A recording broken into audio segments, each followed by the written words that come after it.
صبح بخیر بچه‌های چوچه. امروز آخرین روزیه که به عنوان استادیار میرم سر کلاس و الان بعد از داشتن 2 تا فوق لیسانس هیچ آینده‌ای ندارم،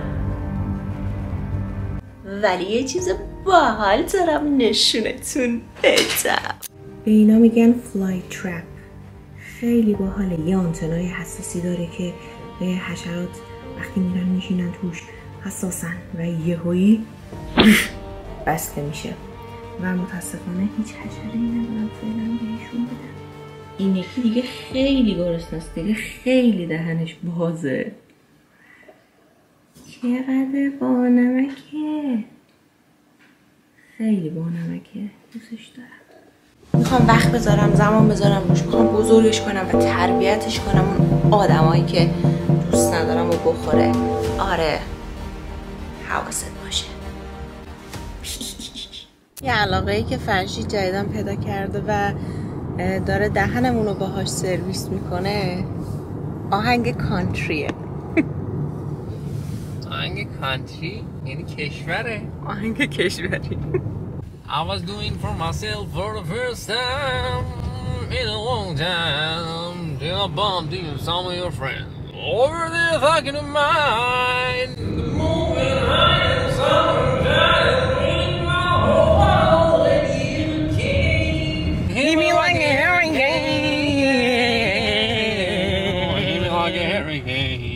آسفالته که اینجوریه خواه نخواه ویبراتو میشه. آره. خب دیگه من کم کم رسیدم، میخوام برم سر کلاس، بعدش هم دیگه کلا امروز دانشگاهم. من خونه رو به تو میسپارم. خونه رو به من میسپاری؟ آره. آره.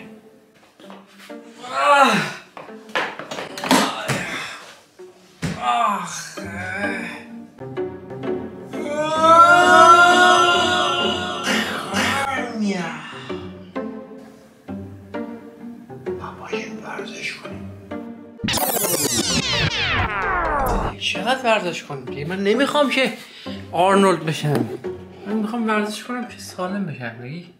بگذاریم از اونجا که ما خیلی وسایل رو گم میکنیم و مثل کبوترهای اسکول که دونه جمع میکنن و نمیدونن کجا میذارن، تصمیم گرفتم یه دونه از این یاروها بگیرم که اصلا نمیدونم چی هست.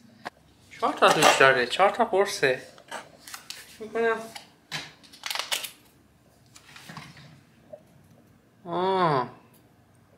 از این اسمارت پیزاست، اینا رو باید با آب بخوری.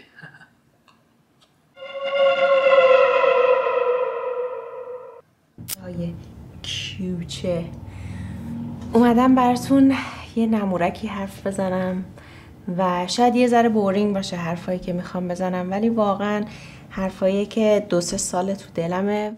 من نزدیک 4-5 سال یا حتی یکم بیشتر میشه که شروع کردم به تولید محتوا. با آموزش زبان انگلیسی و تدریس آیلتس شروع کردم و دیدم بازخوردی نداره. اومدم توی یوتیوب محتوای سفر درست کردم، محتوای انگلیسی درست کردم، محتوای مدیریت مالی درست کردم، محتوای خنده‌دار درست کردم، ولاگ های روزمره درست کردم و هر چیزی که هر دوره زمانی بر من جالب بود. من دیگه میخوام بلاگر سفر باشم، من دیگه میخوام راجع به مدیریت مالی صحبت کنم، من دیگه میخوام راجع به آیلتس صحبت بکنم و هر چند وقت یه بار این داستان عوض میشد، چون منم داشتم عوض میشدم. مثلا من تایمی که خودم باید امتحان آیلتس میدادم برام آیلتس جذاب بود و الان که 1.5 سال از اون داستان گذشته واقعا دیگه برای من محتوای آیلتس جذاب نیست.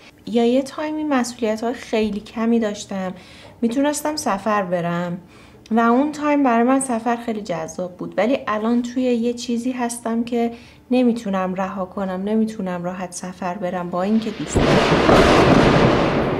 خلاصه 4-5 سال میگذره از وقتی که من کانال یوتیوب رو شروع کردم و هر تایمی که به یه چیز جدید علاقه من شدم اون قبلی ها رو پاک کردم. خیلی با خودم درگیر بودم فقط برای اینکه یه کانال یوتیوب رو پیش ببرم و در حدی دیگه من حساس شده بودم و اینقدر طول کشیده بود این داستان که من سناریو فیلم میریختم برای خودم رو ادوکییت میکردم که فیلم نامه بنویس، فیلم های کوتاه درست کن، این کارو کن، کالر گرید اینه، این اونه.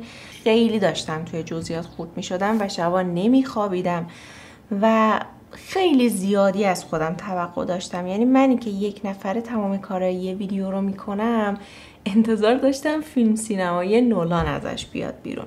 به خاطر همین پرفکشنیزم خیلی زیاد باعث شده بود که من هیچ کاری نکنم، فقط هی آیدیا توی ذهنم تولید میکردم و این هی بیشتر و هیچ کاری انجام نمیشد. تا اینکه دیگه خودم و همه رو روانی کردم.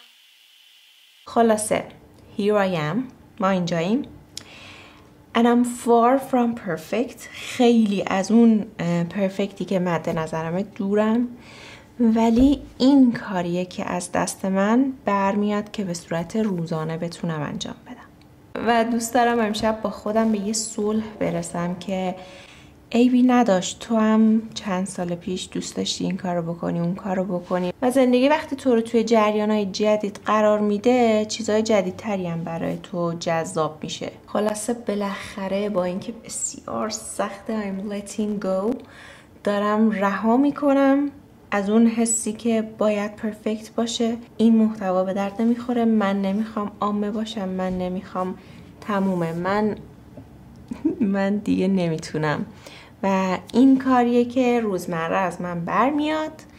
ولاگای روزمره، صحبت و ادیت در حد خودم. اگه دوست داری تو هم برام بنویس که اون چیه که تو یا تازه پذیرفتیش یا تازه قبول کردی که باید بپذیریش و باید دیگه رها بکنی از اون چیزی که تو ذهنته. برام بنویس. خداحافظ.